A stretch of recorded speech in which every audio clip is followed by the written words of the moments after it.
I'm really delighted to have Miguel Quiroga, an alum of the business school, 2010, who is the CEO of Visible, as well as Tim Minahan, who is the Chief Marketing Officer of Citrix, to talk today about a topic that has come up in some ways, including a little bit in John's data, as well as an earlier discussion this morning around the future of work. What is expected of, in a range of areas. We'll touch on things. A lot of the thinking that you guys that came up today already was a little bit around young employees, millennials, and what their expectations are going to be of their employer. And I know we'll dive into that. But why don't we start off, Miguel, with you just giving, quick little self-intro about, Visible, your background in general, and how you loved the BRITE conference 11 years ago. Sure. Thanks, Matt. And thanks again for the opportunity. Good to see you, Tim, and the rest of the folks at the BRITE conference. So again, my name is Miguel Quiroga. I am a CEO of Visible. Visible is the first all-digital wireless carrier in the United States, and it was crafted as a digital-first business. And I'll talk a little bit more about that as we go through the discussion. But we're here to fundamentally change the way that consumers, get, buy, pay for, and manage their phone service. And it sounds like an obvious thing, but 13 years post the smartphone, iPhone invention and the iOS store, a little bit more than that, things haven't quite changed the telco industry. So we're here to change that and make it a better place. A little background about me. I spent about 20 plus years in the technology industry with a background of my undergraduates in computer science. I've actually been a part of the Verizon community for most of that time, working my way up through platform engineering work, part of the early build of the Fios platform. For those of you that don't know, the fiber optics, fiber to the home solution that was built about 12 years ago. And I got a chance to move back through that business on the P&L side, where I helped build out the customer experience practice, and most recently ran the Fios e-commerce division. So it was a bit like running a startup within a $12 billion business. That then led me to the tour that I have today, which is CEO of Visible, where we basically built from the ground up a blank sheet of paper startup, Visible. And so I think it's been an interesting experience. I got a chance to go through, move to New York during this journey, spent some time in it, doing my MBA at Columbia, where I got to get to know Matt and some of the work that was done at the BRITE conference. And I really loved, in particular, seeing the Silicon Alley ecosystem, which I think really informed a lot of my thinking about consumerization across a lot of the things that have happened in New York over the years. Excellent. Tim, go ahead. Great. Thanks, Matt. And Miguel, if you can solve my the complexity of my mobility bill, I'm all for it. So fully endorsing what you're doing. As Matt said, I'm the Executive Vice President of Strategy and the Chief Marketing Officer at Citrix Systems. For those of you not familiar with Citrix, we're the world's leading provider of digital workspace solutions. Our platform really gives employees and teams unified and secure and simplified access to all the applications, the content, and the other work resources that they need to do their jobs across any device, in any location, so that they can continue to do their best work wherever work needs to get done. So obviously, in this unplanned work from home experiment we've all been going through, a lot of our customers have come to increase their reliance on Citrix. I joined Citrix now probably just about 5 years ago, as the company was beginning its transition to deliver its offerings as a service, to become a SaaS company. Previous to that, I was the Chief Marketing Officer for SAP Cloud, where I had the opportunity to introduce the line of business sales motion into SAP, help them with their transition in building a large cloud or software as a service business. Prior to that, ran the network business at a company called Ariba, which was a leading supply chain management solution. Purchased by SAP. Purchased by SAP, which is now you see the pathway. So really excited to be here. It's great to see just a lot of the things we've been talking about for a while really accelerating in light of the experience we've all been going through over the past year. Great. Why don't you follow up on that, Tim, given obviously the role Citrix plays in the workspace and creating that connection for employees to utilize the systems at hand. I know it's a core issue for Citrix. You're very passionate about it. So kind of give that big, your overall top thinking around what is this future of work? What are the key issues you guys are thinking about? Yeah, no, great. Happy to do so, Matt. Unlike John, I did not bring slides, but I will share some of our research. In fact, in my role as the Chief Strategy Officer here, I run the Citrix Research Organization, as well as an initiative we call the Work 2035 Project. This is the founding research effort from it. I'm happy to share it with anyone here that's interested. And really what it is an ongoing partnership with academia and governments and enterprises to investigate the trends and policies and best practices that will shape the future of work and certainly the role of technology, including things like AI and machine learning, and how they're going to come about to really shape our future of work and change how we work and really elevate the entire skill set of the employee base.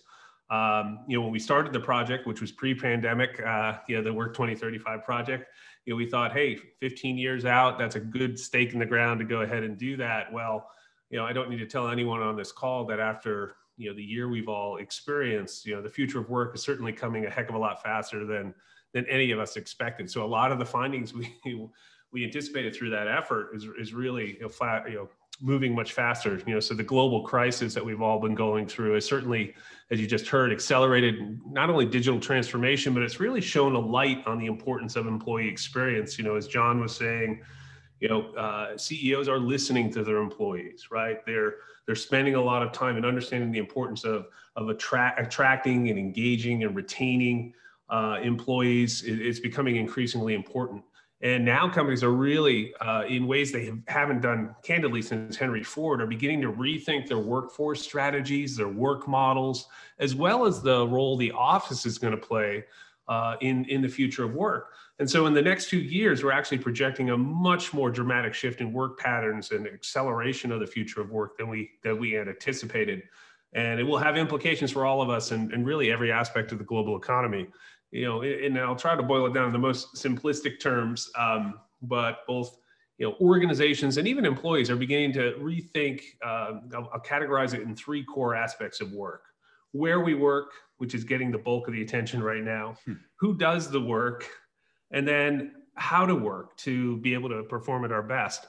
And so from a where we work standpoint, certainly that's top of mind in the news. A lot of the executives, including all of you all on this conference today, are beginning to think about that. Our research and research from others like whether it's Gartner or Bain and McKinsey is pointing to 80% of executives now expect to make remote or hybrid work a more permanent part of their workforce and cost management strategies, long after the pandemic subsides and we're all vaccinated. And I should point out, this trend signals much more, something much bigger afoot than just a binary decision. Should Sam or Susie work in the office or continue to work at home? Or can we just save a few dollars on real estate consolidation? Instead, kind of this unplanned global work from home experiment has really opened up businesses' eyes to the opportunities that a much more distributed workforce can represent. Tapping into new skills and talent that are well beyond commuting distance to one of their offices or call centers or work hubs. And a number of companies are now beginning to view remote work as an opportunity to foster things like greater diversity in the workforce by hiring and engaging diverse talent in inner cities like Intel is doing now in Detroit and other cities. And a large number of our clients, like in the UK, Centrica, the energy company, or Cambridge University, are using remote work policies to advance sustainability and reduce carbon footprint objectives. And I should point out that this idea about hybrid or flexible work, employees are feeling just as equally as liberated and bullish about them. Our research finds that over 70% of employees actually want flexible and remote work options to continue, with over 80% of them saying that they'll actually select an employer based on their flexible work policies. And one of the interesting findings as we continued this project earlier in the year, 1 in 4 workers living in metropolitan areas have relocated or plan to relocate now from these higher cost rent hubs, because they realize their jobs can be done remotely. And in some cases, and often, their employers are willing to embrace that remote work. So the second big shift we're seeing is who does the work. So now that the myths around that work can only happen in a physical office when a manager has line of sight on the employee, now that that's all been debunked, both for organizations and I will say for employees as well, smart companies are beginning to use this moment to rethink their entire workforce strategies, shifting to more, if you will, a more agile balance of full-time employees together with contractors or gig workers or freelancers to locate those hard to find skills that they've been struggling to find to modernize their business, right? As well as this model, what we like to refer to as this pools of talent model. It allows them to scale up to meet the needs or new opportunities or new challenges, and to scale down just as quickly so they can keep tabs on what skills they need, organize those skills very quickly, and then disassemble those project teams just as quickly. And it's something we've been examining for years, but it's really accelerated through the pandemic. In fact, we partnered with the Center of Economics and Business Research to examine the impacts of remote work. And one of the more interesting findings to me was how remote work is being used to re-engage a largely disenfranchised part of the economy, disenfranchised or untapped pools of talent. Those folks like the stay-at-home caregiver, the recent retiree, or the gig worker who have really great and much in demand skills, but for whom traditional work hub models weren't practical. They couldn't work 8-hour days. They couldn't spend time commuting because they had these other responsibilities. And net, the research concluded that re-engaging this disenfranchised workforce could drive upwards of adding $2 trillion in economic gains across the US economy. So if you're doing the math, which I'm sure John's already done in his head, that's like an increase of 10% in GDP. And just to bring it home, I'll give you just a real world example. One of our customers, eBay, we're all familiar with eBay. It's seen a lot of growth through the pandemic, as all of us thought it was a good idea to buy that mixer or that workout equipment that's sitting in the corner. But the online marketplace, they came to us actually before the pandemic and were having a challenge with their traditional work hub models, particularly around their call centers. Like everyone else, they figured they'd go into a metropolitan area that had a lot of talent and their competitors were down the street. And they were on this cycle where they would hire up a new call center agent. They would train them up, taking them about 6 months to get them to full productivity. And then the average tenure was 9 to 18 months. And they were just on this treadmill of training and hiring and retraining. They said, we need to do something different. And so we began talking about this, how to tap into this disenfranchised sales force. We began talking about alternative models and came up with what we call this home force model, where they are reaching out and employing a fully remote call center model now, where they can reach that work from home person. They can reach that home caregiver and have them operate as a fully remote call center. They're arming them through the digital workspace with the tools and the information they need to do the job. And you and I call in and we don't know any different. It's really allowed them. They started with, before the pandemic, around 600. They moved up to 6,000 call center agents. And it's just a very, very exciting moment. And then finally, what will merge as kind of one of the critical success factors, if you're going to embrace hybrid work, is really the shift to examine how we work, right? This global work from home experiment has exposed, a dirty little secret in business is that, all the applications, all the tools, all the chat channels we've been using and giving our employees to do their work, while each beneficial in their own right, collectively have created this kind of always connected, always on work environment that's complex, disruptive, and distracting employees from their work. So when I talk with clients now, there's a large interest in investment and prioritization on how do we use collaborative work management tools to kind of remove this noise and smooth things out. And so in a recent investigation we did into both how business leaders and employees view their work environment, 98% of business leaders said their employees are frustrated with the complexity and experience of their workplace technologies. I want to know who the other 2% are, but nearly 60% of them are very concerned about the rising employee burnout that they're seeing because of it, which is only exacerbated as we're all working from home and struggling with that kind of work-life blending. So just to give you a scope of the problem, and maybe you see yourself, in this storyline, the research found that the typical employee uses about 16 applications throughout the course of their daily work. often needing to navigate 4 or more applications just to execute a single business process. And to make matters worse, each employee sends or receives over 126 emails, Slack or Teams chats, or other communications per day, just distracting them from getting their work done. And by some estimates, all of these notifications and chats and texts and other disruptions actually interrupt us from our core work about once every 2 minutes. So that means the typical employee gets interrupted and forced to switch context between these applications and email and chat channels nearly 400 times each day. And to make matters worse, they spend another 20% of their time just searching across all of these applications and channels to find the information they need to make decisions and to do the jobs we've asked them to do. So in essence, with all the noise and complexity in the work environment, it's creating a huge productivity gap, and we've actually begun to turn our top talent into task rabbits.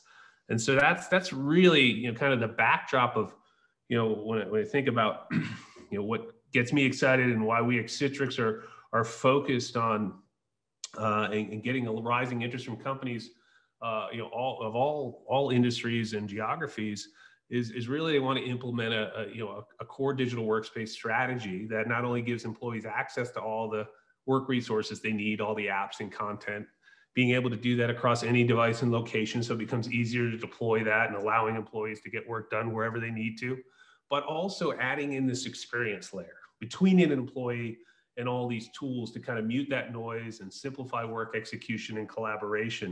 And I'll leave you with one final example there.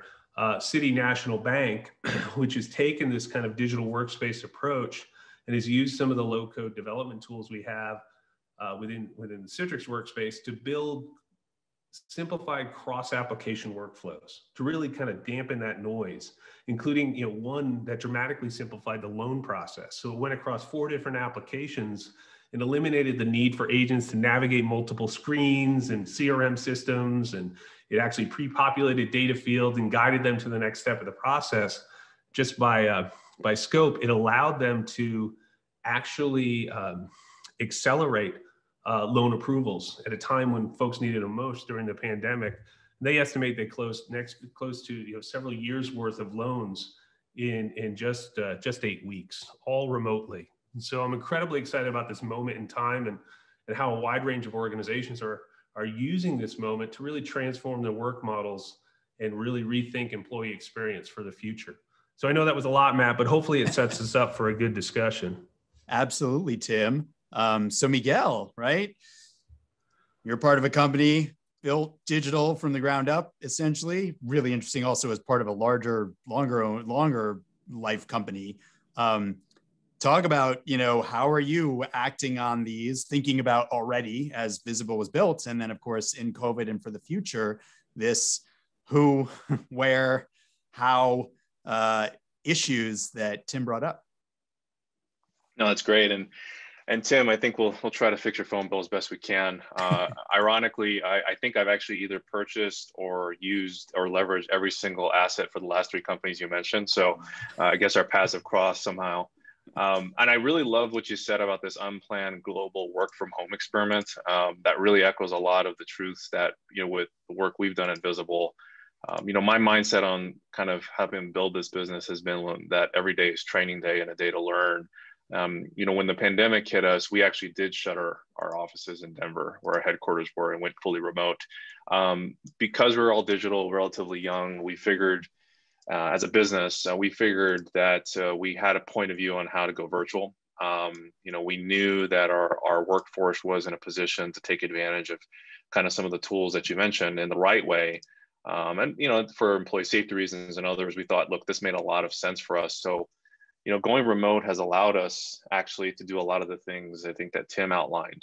We still pride ourselves on our Denver roots, but we've actually been able to access talent from a variety of experiences, backgrounds, skill sets, and locations all over the place. And I think this has been one way for us to achieve it. I do think that breaking down the way you talked about your framework, the where we work, I think, is an interesting one because remote work, I think, has its own challenges, as everyone's been talking about. I noticed some people talking about the zoomed out and kind of like human beings were not designed to stare at a screen. I don't know about you guys, but I know for myself, I'm like, I need glasses now again. And then I'm like, can I find the blue light glasses to take the fatigue off? We've even played around with stuff like, okay, we're going to do like old school, no Zoom calls, no video calls. I know before the pandemic started, I was insisting that all calls were video, since, no longer talk about that. So there are some things that have changed as a result of this last year. But I think one thing that hasn't changed is this notion of collaborative work. And, the idea of being remote or hybrid, I think it still rings true. So collaborative working, where the best ideas and the skills are focused on the most important things. Wherever we can, we've tried to work more and more asynchronously on the things that people can do independently. So I think a lot of this is kind of a hub and spoke type of dynamic, where there are moments where you have to work together and you have to collaborate, face to face with whatever version of that virtually looks like, so that you can also do focused work. So like in practical terms, like if I'm reviewing material where I might have been presented to in the past, going forward, I actually try as much as possible to do it asynchronously. Like if there's something you can send me material that I can review, dialogue like this face to face is about deliberate decisions. So that with the objective of making decisions faster. So the where we work component, I think, is a hugely powerful way to think about it. The who does the work, I think, is also important. I think for us, and for me personally, diversity and inclusion has kind of been the cornerstone towards, how do we build products for all, and specifically in our world, digital products. And a part of that is accessing the total talent market. I think, like anything, where people come from, where they start, their backgrounds, their experiences from all walks of life allows us to build products that actually care for the needs of many. So if your workforce is diverse, it actually allows us to then create products that are more inclusive. So it's a good virtuous circle. It's also a better place to work. It's also, just like John said, like what people I think in some ways desire is a more integrated type of workforce that is a little bit more, I guess, looking outside the lens of the traditional corporate structure. And I think that for us has been particularly important when we think about the talents that we've tried to acquire over the last couple of years of operation. The how we work, it's funny because so as a technologist, I will tell you the first thing I think about is leveraging technology as a tool. It's not the solution for everything. I mean, I still use pen and paper. And I think it's an important part of what we need to do.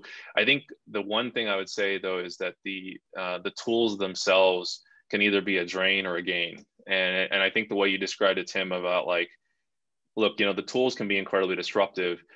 I know for myself that the pandemic has been challenging because of the remote work and dynamic. I'm used to seeing people face to face, the emotions, the interactions, the kind of camaraderie that come from being a workforce and a direct workforce and work office environment. But what's important, though, I think, is that the tool set can enable the right things. We're at a point, for me personally, and I think for a lot of the team, where there is quite a bit of burnout because of being separated, combined with the aspect of too many tool sets. So the key for us is, can we be a little bit more explicit of how we choose the tools, what tools we use, how we leverage them. And we've gone so far as to say, like, how exactly are the meetings going to work? How long are we going to take meetings? What will meetings be used for? Where are you using different communications channels? But the reality is it's incredibly difficult to get this right. I think we're still a work in progress on getting the right kind of balance of the how we work dynamic, because the work-life balance, I think, particularly in this dynamic where like true remote work is, people don't have the flexibility to take advantage of what remote work really is today with the pandemic still in full flight. No one's like, hey, I'm shutting down at 4, I'm going to go, somewhere outside for a couple hours and come back. There's a whole bunch of other things involved with just stepping out of the house that perhaps weren't there for those that were remote workers. My hope, though, is that as the pandemic becomes under control, remote work suddenly becomes enabled in a unique way. And the companies, like Tim, like Citrix and others can really help us take advantage of that. That's great. All great stuff on that point. I'll have to connect you guys with the content. Rajesh Anandan spoke earlier. He has a company he's founded called Ultranauts, of which 75% of the folks are on the spectrum. And one element of the how came up where, one of his employees said, I wish it was an operating system for humans, because that's something that folks on the spectrum are challenged by. And so he's developed, as a toolkit for the how, a little personal preference of how you communicate with me, what tools you use, so that every time you're communicating with one of your own employees, you're like, I prefer a Friday. I'd rather a phone call for this kind of feedback, all those kind of things. So it'd be interesting, this discussion. We've had these implements of the future of work come up throughout the day. I think we've gotten into some wonderful stuff here. I'll sort of follow up, I guess, on Miguel's follow-up, and not that we're real estate experts, any of the three of us, but as we hopefully move forward from pandemic and get into this hybrid model much more regularly than this, work from home experiment we've been on, where do you see the physical space? How are you guys envisioning that? And do you see new places you'll have physical spaces, or your clients, Tim? Are you guys having sort of discussions on that? I can imagine, instead of, I work at Columbia, it's an academic institution with in-person teaching and all that. That's not going to necessarily change. There won't be necessarily a Columbia hub in New Jersey, but I could easily see Citi, if I worked for them and used to commute into New York for that role, that they could put a hub somewhere out in New Jersey where exactly my in-person or the other New Jersey City folks, some of whom are my teammates, et cetera. Are you beginning to contemplate those or seeing that, Tim, with your clients as well? Yeah, absolutely. That is another major trend. And when you think about employee experience, it's really this convergence of, I know Miguel and I come from the technologist point of view, so we always want to solve problems with technology. So it is the digital workspace, it's the physical workplace, but it's also the culture component. And I think a lot of the things Miguel was talking about are critical, which is, especially we found in the pandemic, if you really want to foster more effective work methods, giving folks the space they need to do focused and mindful needs of work, you actually have to give them permission, right? You have to not just say, hey, it's okay, but really create a culture that allows them to shut down, lower the email, et cetera. So when it comes to what you were talking about on real estate, on the physical space, yes, we're seeing a shift in a couple of ways. Both companies and employees are looking to move out of the long commutes, the high rent districts and the like, whether it's to reduce real estate consolidation in those high rent districts, but they're also moving out. You're seeing a lot of companies beginning to look at satellite offices in other locations, going to where the employees are. And then the function of the office is beginning to change. Not a place where you come to kind of, now that we've proven that work can actually happen outside the office when your manager's not leaning over your shoulder, the idea of what the office function is. Box is a great example where they're re-looking at how the office will function. We're doing that at Citrix as well, and looking at it now is, okay, when do we need to come together, and what should the environment be? Are we creating collaboration spaces that foster when the teams come together to do that joint work, that joint strategy development and the like, but then giving them the opportunity to go to some quiet spaces to do their own personal work and the like. Similarly, reusing a smaller footprint of the office space, maybe in some of these more higher rent metropolitan locations, and turning them to experience centers, ways in which you could bring customers together, allow them to really experience, in the wild, what your solutions or services might be able to do for their companies. And so those are the things that we're seeing, moving to more satellite offices and then rethinking the function of the physical office, in new ways. Yeah, I think, to add to that, Tim and Matt, is I think the satellite office is important, because I'm sure we all feel this, like at first you're like, oh, video was really good. So I heard from a lot of my team, particularly early on, that those that were not part of the Denver office felt more integrated, right? So those that were not in the Denver office prior to that would have said they were more disenfranchised, because there's a meeting, there's 15 people on a call, they're all in the room, and the one person not on the call can't contribute. So all of a sudden, Zoom was like the great enabler, because all of a sudden everyone's on this level playing field. But very quickly what happens is you lose a little bit of the motive aspect of the business. And so I think there is a high need to cycle through getting people in person for that kind of physical connection, the emotional connection, the trust factor, if you will, that makes businesses great.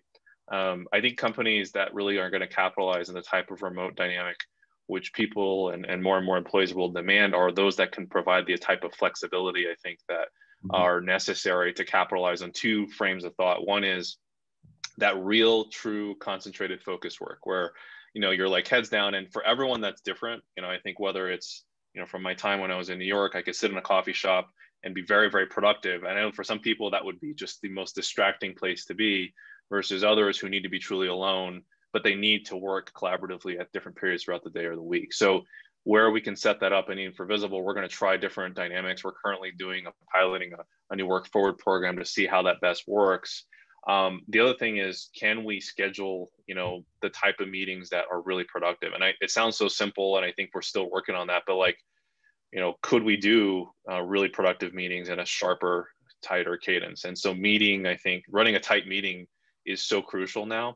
The last thing I'd say on the cultural side, so like the cultural components are incredibly important. We actually had this concept about visible me time where we tried to say like, look, take this hour, use it as you see fit, take the time to deal with childcare issues, particularly early on. It was welcome, but I would say in practical terms, it only works if everyone actually does it consistently. It's a little harder in practice. And I think there's got to be a little bit more of an emphasis on how do we allow that shutdown? And for true remote work, it's got to be more asynchronous, I think, to make that type of model work. But we're excited. I mean, I think for us, we think the remote work dynamic will be very, very compelling for us and be the right emphasis as we continue to build and scale the business.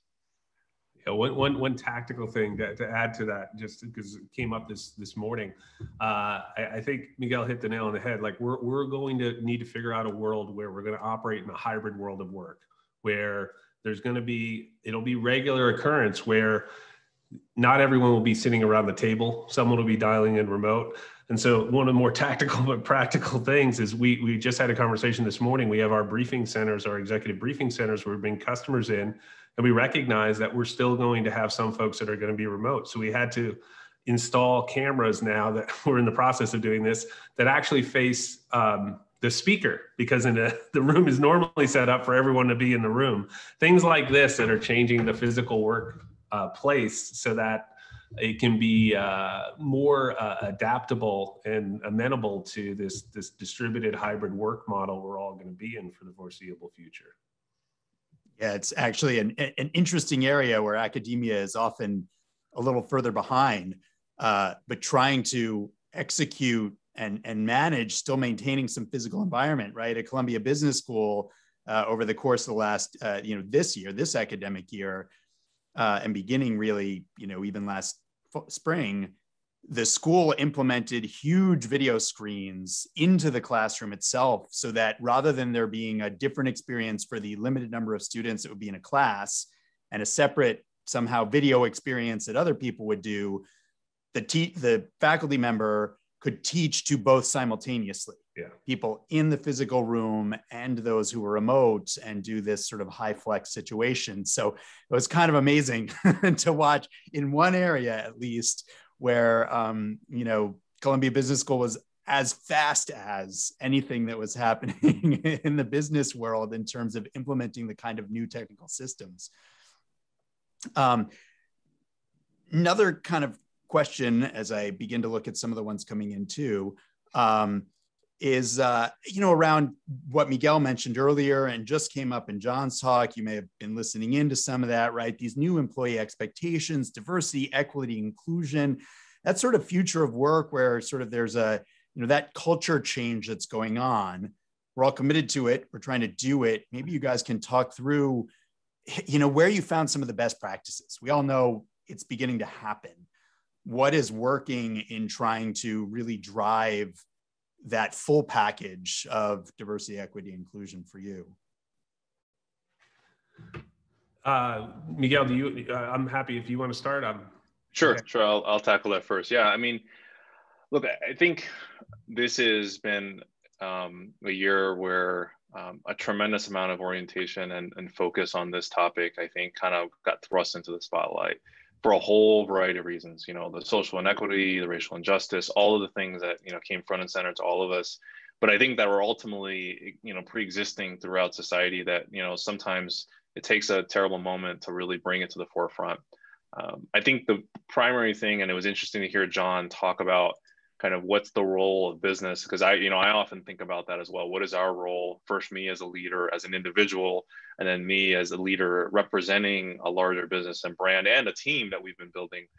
I think the most important thing that I've tried to land on is to ensure that we've tried to raise the awareness and allow the space and time for the conversations, first with the employees, because I think more than anything, especially now, I mean, like, and it's interesting. I wonder what this last year would have been like if the pandemic and the racial and social injustice moment did not happen at the same time.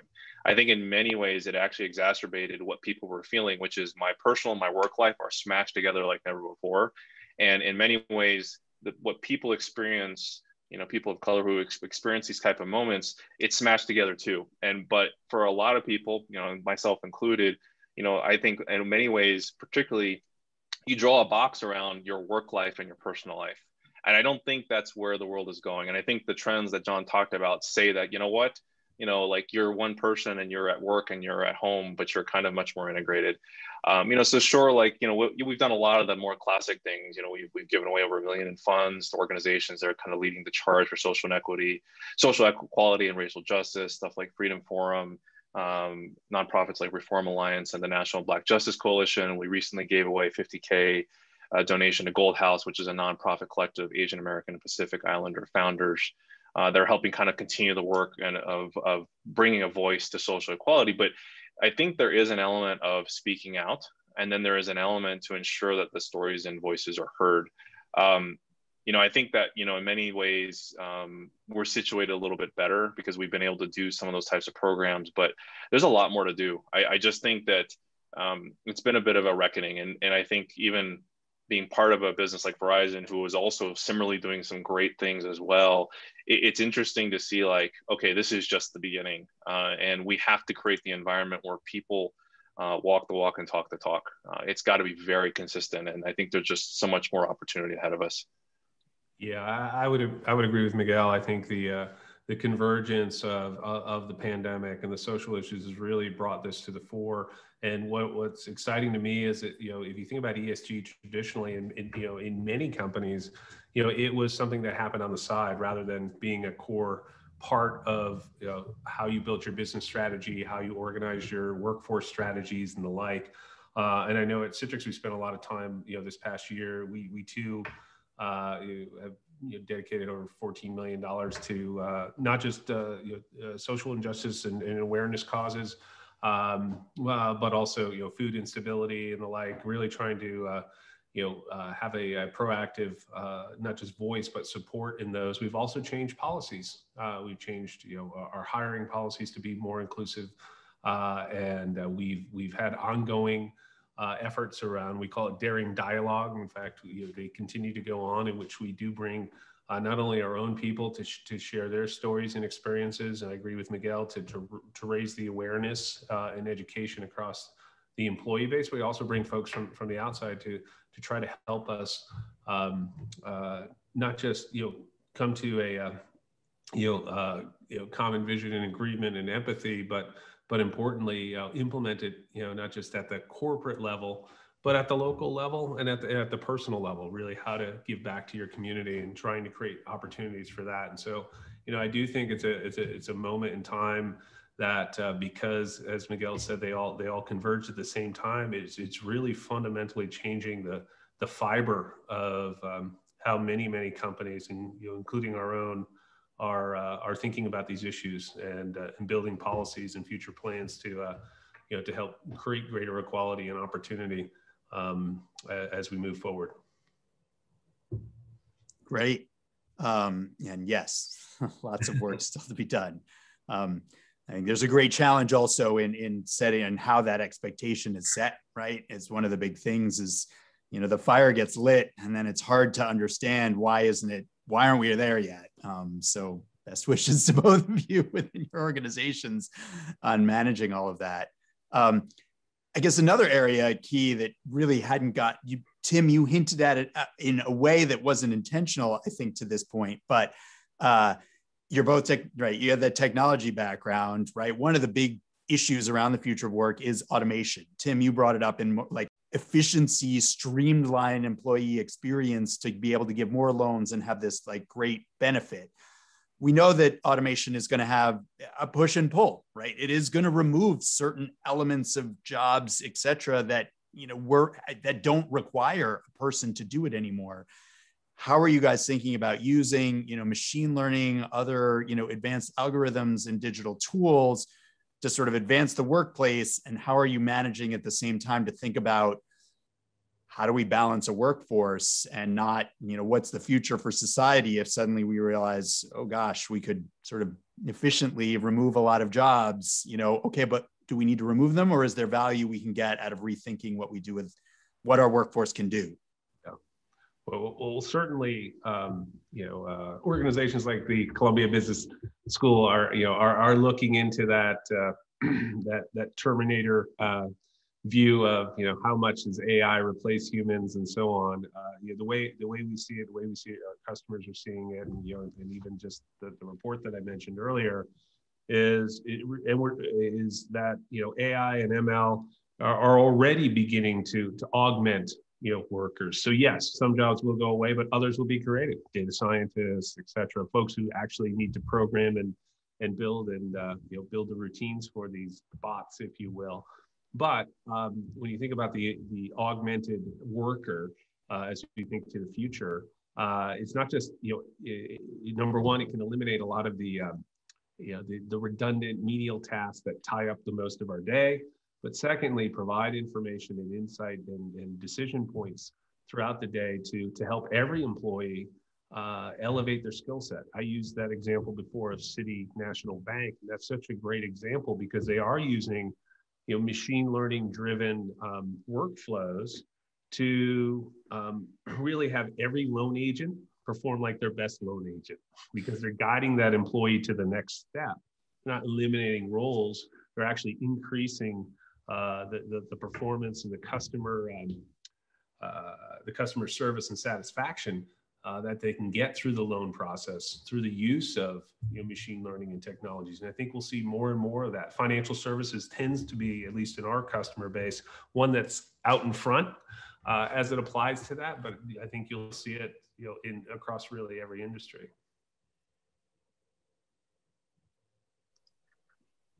Yeah, I would agree. I think a lot about the thinking around particularly AI. It's kind of in two frames. Like, if I think about like even the advent of like, say 2 decades of more recent PC technology, like there was always some level of augmentation. Like look at the word processor. I remember, my mom was an English teacher. So I remember the first time she saw me using a word processor, she about lost her mind because she was like, oh my gosh, you're never going to learn to spell.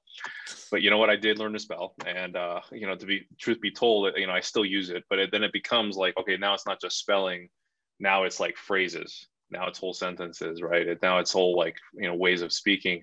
So I agree with what Tim's saying. It's like jobs go and come through technology kind of transformation and evolution. I think that's been true since the Industrial Revolution, I think the thing about the augmentation is it can enhance for sure what humans can do, but also there will be more and more full automation. And I think, time, and to be honest, humans who build this will tell how it's going to actually work. I mean, whether, you think about today, what we think about as just e-commerce is actually a form of pure, automation, if you will. Like there's no human involved. Like you're basically self-helping, if you will.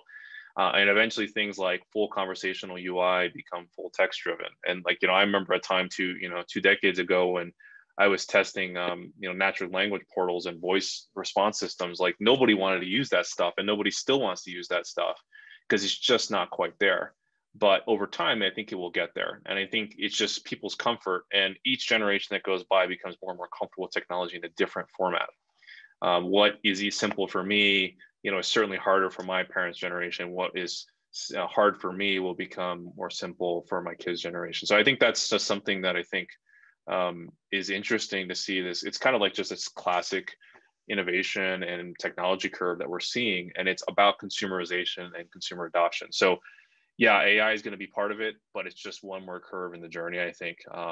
And perhaps Terminator won't happen. We hope it won't, but I think ultimately some of the good thinking and the good research we do hopefully will get us in the right place. Right. Yeah, I think less Terminator level on it than and again, it's skill sets, people, right? And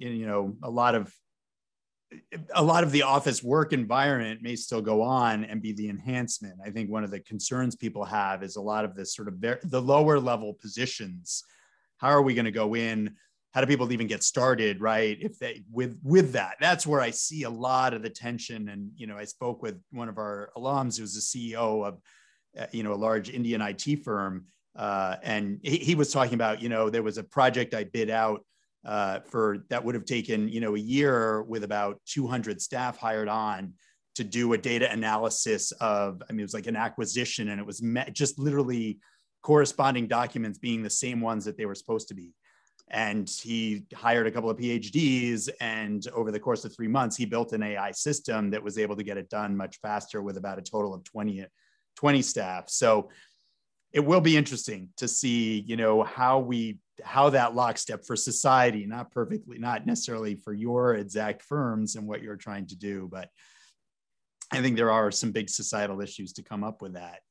I guess another, sort of an area we touched a little, I guess, really with Miguel, with this sort of 90 minutes to do your own thing, right, is and also you've talked about this work-life smashing together, mental health and wellness, right, becoming a much bigger discussion in the workplace, recognition of how do we deal with that in the workplace, how do we get the best out of our employees. That's only going to happen with attention to those issues. So maybe you can each talk a little bit about how you guys are thinking about those issues for your organizations.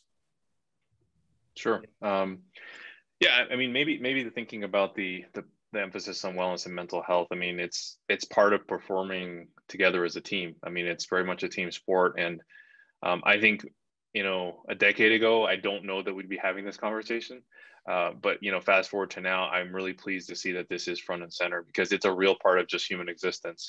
Emphasizing self-care is part of good business hygiene, and I just think it's critical for us to be successful as a business.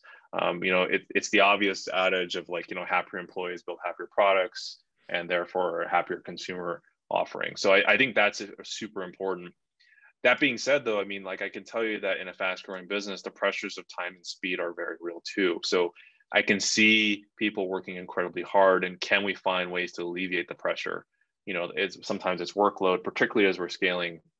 And that is a big focus. I've just walked out of some sessions where I'm like, okay, the team needs some other form of support. And there are, we have a variety of programs that we can, point to, but I don't think that's enough. I think, everything from the obvious, like mental support and wellness sessions and those kinds of things. Some of it, though, I think is just about the leadership profile and dynamic.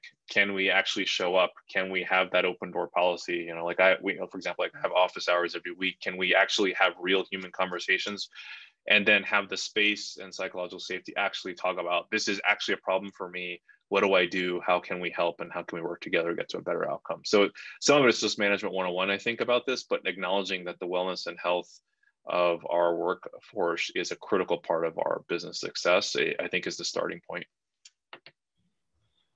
Yeah, core to one of our own internal sayings is that Citrix is built to not just help companies work better, but employees be better. And this came to mind. It was about June of last year. I was sitting down, virtually sitting down with the CIO of Mass General Brigham in Boston, and talking about how they've really moved to telemedicine, how they're supporting and adapting, and both to keep their employees safe, but also to provide better patient care during the COVID crisis. And he said an interesting thing. We're in the midst of it, and he said, "Hey, we're in the midst of this crisis. We already see the next one coming, and it is about employee well-being and mental health." And so, that really kind of set us off. Working. In fact, we worked with one of the wellness and leaders. Dr. Amit Sood from the Mayo Clinic, a number of our partners, to figure out what role could technology play in not distracting us and stressing us out, but actually helping us in well-being. And so we've come together to build an extension to the workspace that is focused on well-being, that helps to interject into your day, managing your schedule and building in, mindful thinking time, like Miguel was talking about in his own organization, providing acknowledgement moments where your fellow employees can acknowledge you for a job well done, building in actual meditation moments and the like, and those types of tools. Those alone aren't going to help it solve the issue. I think it goes back to what we were talking about before, that cultural aspect and giving folks permission. I see a lot of really forward-thinking companies embracing things like not setting expectations that you're going to respond to an email or a Slack within the next second, actually even building their day around. You'll handle all those kind of asynchronous conversations and emails in the morning, in the afternoon, in the middle. It's all work. People are using different approaches. I know even within with Citrix, we call Focus Fridays. We try to limit, if not eliminate, the number of internal meetings on a Friday, so that people can really focus on catching up on things. It's going to require a bit of all of it, and it's certainly something that is top of mind, as you heard from our own research of business leaders really being concerned about employee stress and burnout. And in order to have them perform at their best, they have to be at their best. And I think this is going to be a real issue that people grapple with as we roll back into the office over the next year or so.